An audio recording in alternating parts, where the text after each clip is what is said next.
अब दिल्ली वालों को बर्ड फ्लू का डर सता रहा है तो माफिया डॉन मुख्तार अंसारी को यूपी जाने से डर लगता है।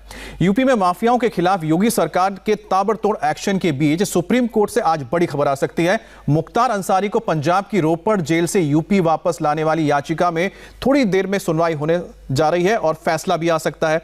माफिया डॉन और मऊ सदर से विधायक मुख्तार अंसारी इस वक्त पंजाब के रोपड़ जेल में बंद है और यूपी सरकार उसे वापस लाना चाहती है, लेकिन मुख्तार अंसारी यूपी की जेल में लौटने से बचने के लिए कानूनी दांवपेच चल रहा है।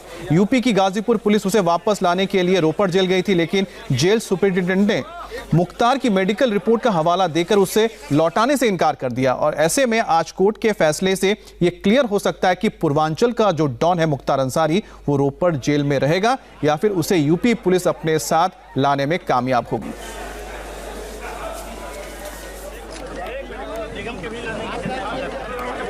माफिया डॉन मुख्तार अंसारी पर अहम फैसले से पहले आपको इस केस का लेटेस्ट अपडेट दिखाते हैं। सुप्रीम कोर्ट में मुख्तार अंसारी पर अहम सुनवाई हो रही है। मुख्तार को यूपी लाने की याचिका पर सुनवाई हो रही है। मऊ सदर से वो विधायक हैं और इस वक्त पंजाब की रोपड़ जेल में बंद है मुख्तार अंसारी। पिछली सुनवाई में कोर्ट ने रोपड़ जेल के अधीक्षक को नोटिस दिया था। यूपी सरकार की अपील पर 18 दिसंबर को नोटिस जारी हुआ था।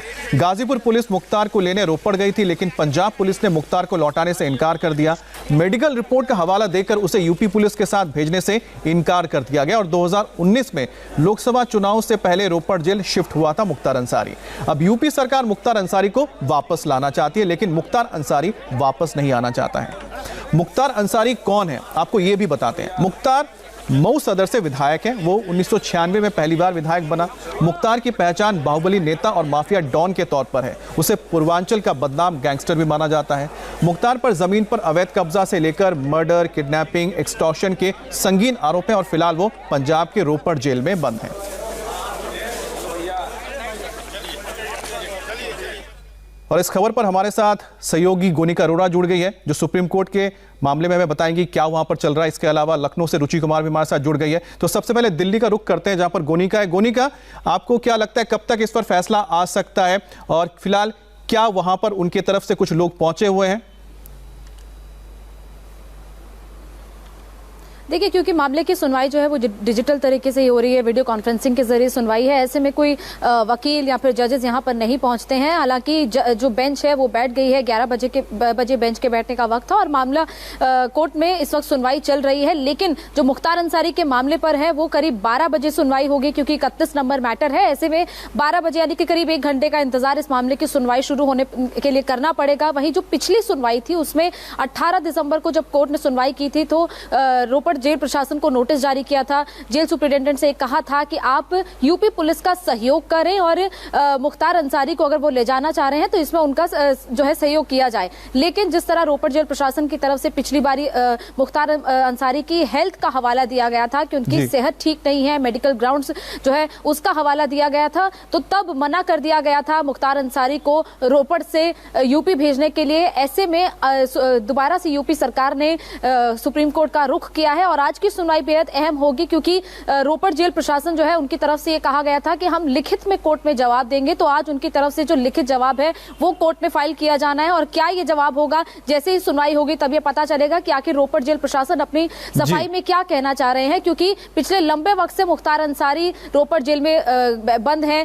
बार बार यूपी सरकार की तरफ से कोशिश की जा रही है कि उन्हें वहां उसके लिए हमें थोड़ा और इंतजार करना पड़ेगा गोनिका। लेकिन रोपड़ जेल प्रशासन की वैसे आपको बता दें कि यूपी में माफियाओं पर योगी सरकार कड़े एक्शन ले रही है और उनके अवैध निर्माण पर बुलडोजर चलाए जा रहे हैं, लेकिन इस पर सियासत भी जमकर हो रही है और विपक्ष अवैध निर्माण पर बुलडोजर की आड़ में विरोधी नेताओं को टारगेट करने का आरोप लगा रही है। इस पर सीएम योगी आदित्यनाथ ने बड़ा हमला बोला और उन्होंने कहा कि अपराधी और माफियाओं के रहनुमा इसलिए छटपटा रहे हैं क्योंकि आज उनके गुर्गों की छाती पर बुलडोजर चल रहा है और कल कहीं बुलडोजर उनकी तरफ ना घूम जाए। पहले गरीबों की, व्यापारियों की जमीनों पर माफिया कब्जा करते थे और आज जब इन माफियाओं की छाती पर बुलडोजर चल रहे हैं तो अपराधी तो भागा हुआ है, लेकिन उनके रहनुमाओं को परेशानी हो रही है। आज परेशानी उनको हो रही है। उनको परेशानी तब नहीं होती थी जब किसी गरीब और किसी व्यापारी, किसी सामान्य नागरिक की जमीन पर कोई माफिया, कोई अपराधी कब्जा करता था। उनको परेशानी तब हो रही है जब अपराधी और माफियाओं से एक गरीब और एक किसान की संपत्ति को मुक्त कराया जा रहा है, एक व्यापारी की संपत्ति को जब किसी माफिया से मुक्त कराया जा रहा है, जब किसी सार्वजनिक संपत्ति को किसी भू माफिया से मुक्त कराया जा रहा है, तो फिर इन माफिया और इन पेशेवर अपराधियों के रहनुमाओं को आज बुरा लग रहा है। आज इनमें एक छटपटाहट है, और छटपटाहट इस बात की कि इनके जो गुर्गे हैं, वे गुर्गे या तो आज जान की भीख मांगते हुए घूमते हुए फिर रहे हैं, या फिर उनके गुर्गों के छाती में जब सरकार का बुलडोजर चल रहा है तो उनके अंदर स्वयं भी भय है कि कहीं ये बुलडोजर उनकी ओर न घूम जाए। योगी आदित्यनाथ का यह बयान अखिलेश यादव के रिएक्शन के बाद आया है। अखिलेश ने योगी पर कुछ लोगों को चुन चुनकर टारगेट करने का दरअसल आरोप लगाया था। कोई भी हो, उसको सीमा नहीं लगनी चाहिए, चाहे भाषा की हो और चाहे व्यवहार की हो।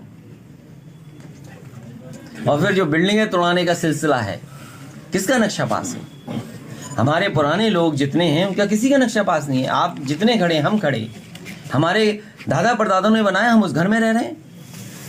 तब तो कोई अथॉरिटी भी नहीं थी नक्शा पास करने वाली। यहाँ बांदा में न जाने कितने ऐसे घर होंगे जो उनके दादा परदादा ने बनाए होंगे। जब चाहो तब तोड़ दो। और फिर कितना गैर कानूनी बना होगा, आपसे बेहतर कौन जानेगा। बांदा देख लो। तो केवल एक आदमी का तोड़ना, 2 आदमी का तोड़ना, 3 आदमी का तोड़ना, चिन्हित कर करके तोड़ना, अगर ये राजनीति में परंपरा आ जाएगी तो कल जब दूसरे की सरकार होगी तो वो भी चिन्हित कर करके बुलडोजर आपकी तरफ ले जाएगी। तो यूपी में माफियाओं और उनके गुर्गों की अवैध संपत्तियों के खिलाफ एक्शन लगातार जारी है, जो आप इन 5 तस्वीरों में देख सकते हैं। अवैध इमारतों को बुलडोजर से गिराया जा रहा है। मुख्तार अंसारी के तमाम अवैध ठिकाने सरकार और पुलिस के रडार पर हैं। ऐसे में गाजीपुर, मऊ से लेकर लखनऊ तक मुख्तार और उसके गुर्गों के खिलाफ सख्त कार्रवाई की गई है। और पिछले साल अगस्त सितंबर में मुख्तार अंसारी के कई गैरकानूनी प्रॉपर्टीज को जमींदोज किया गया था, और कहीं तो डर से मुख्तार के परिवार ने खुद ही अपनी बिल्डिंगें गिरा दी थी। और हमारे साथ लखनऊ से रुचि कुमार जुड़ गई है, हमारी सहयोगी। रुचि, आखिरकार क्या वजह है कि यूपी पुलिस तो मुख्तार अंसारी को यूपी लाना चाहती है, यहाँ के जेल में शिफ्ट करना चाहती है, लेकिन मुख्तार अंसारी क्यों नहीं आना चाहता है? देखिए, इसकी कई वजह बताई जा रही है। एक तो देखिए 2005 से मुख्तार अंसारी जेल में बंद है, और उसके बाद से चाहे वो बीएसपी की सरकार हो, चाहे समाजवादी पार्टी की सरकार हो, ऐसा कहा जाता है कि जेल में भी वही होता था जो मुख्तार अंसारी चाहता था। लेकिन अभी लोकसभा चुनाव के पहले मुख्तार अंसारी एक रंगदारी के केस में रोपड़ जेल चला गया और वहीं पे बंद है। ऐसा कहा जा रहा है कि एक तो उसको ये खतरा है कि अगर, जैसा कि उसने जो इलाहाबाद में प्रयागराज में एमपी एमएलए कोर्ट है जहां 10 मामले चल रहे हैं मुख्तार अंसारी के खिलाफ, वहां कोर्ट में एक केस में मुख्तार अंसारी की तरफ से कहा गया कि अगर वो यूपी लाया जाएगा तो मुन्ना बजरंगी की तरह वो जेल में मार दिया जाएगा। तो एक तो वो डर है कि कहीं यहाँ पे उसका मर्डर ना हो जाए। दूसरा ये है कि जो मर्जी से मुख्तार अंसारी करना चाहता है, अब उसको समझ में आ गया है कि योगी सरकार में अब वो जेल में अपनी मर्जी से नहीं रह पाएगा, जो कानून है उसके तहत जेल में रहना पड़ेगा। तो दोनों बातें हैं। अब जो एमपी एमएलए कोर्ट है प्रयागराज की, वो अक्टूबर में नोटिस लेकर गई थी रोपड़ मुख्तार अंसारी को उत्तर प्रदेश लाने के लिए, लेकिन जेल प्रशासन ने एक मेडिकल रिपोर्ट दे दी जिसमें बताया कि मुख्तार अंसारी को स्लिप डिस्क की प्रॉब्लम है, बैक में प्रॉब्लम है, डायबिटीज है, लंबी यात्रा नहीं कर सकता। तो सरकार इसलिए सुप्रीम कोर्ट गई है, और सरकार को उम्मीद है कि सुप्रीम कोर्ट से उसे जरूर ये इजाजत मिलेगी कि वो मुख्तार अंसारी को रोपड़ जेल से उत्तर प्रदेश लेकर आए, और जो एमपी एमएलए कोर्ट प्रयागराज में केस चल रहे हैं उसमें पेशी में पेश किया जा सके मुख्तार अंसारी को। अमित जी, बहुत बहुत शुक्रिया रुचि आपका। गोनिका, आपका भी शुक्रिया। आप ही नजर बनाए रखें, क्योंकि इस पर जो अपडेट होगा उसके लिए हम आपके पास आगे आएंगे।